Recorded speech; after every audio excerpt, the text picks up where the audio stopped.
ഓം ഗുങ്കുരിപ്യോ നമ. ഓം നമോ ഭഗവതേ വാസുദേവായ.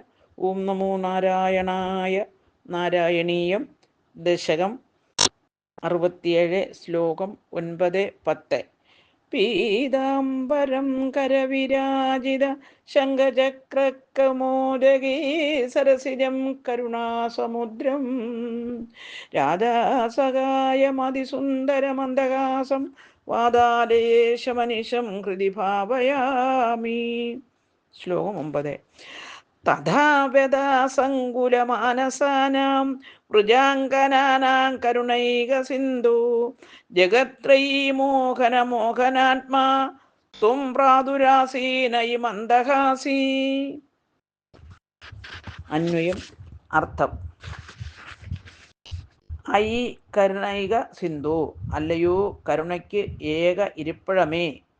ജഗത്രയീ മോഹനാത്മാ, 3 ലോകത്തിലുള്ളവരെയും മോഹിപ്പിക്കുന്ന മനോഹര രൂപത്തോടുകൂടിയവനായ ത്വം അങ്ങേ.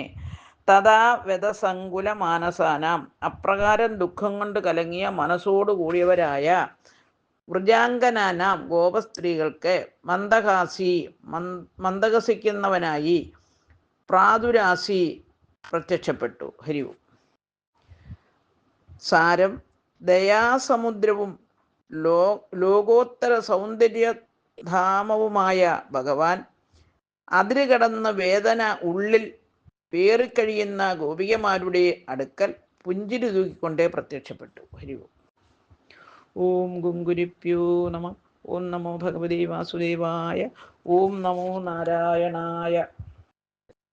സന്ദിഗ്ധ സന്ദർശനമാത്മകാന്തം ത്വാം വീക്ഷ്യ ധന്വാ സഹസാ തദാനീം കിം ന ചക്രു പ്രമദാദിഭാരാൻ സാത്വം ഗദാത്പാലയ മാരുദേശ.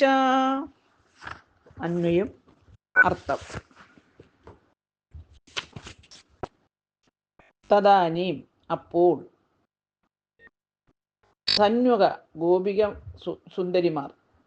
സന്ദിഗ്ധ സന്ദർശനം, സംശയിതമായ സന്ദർശനത്തോടു കൂടിയവനെ.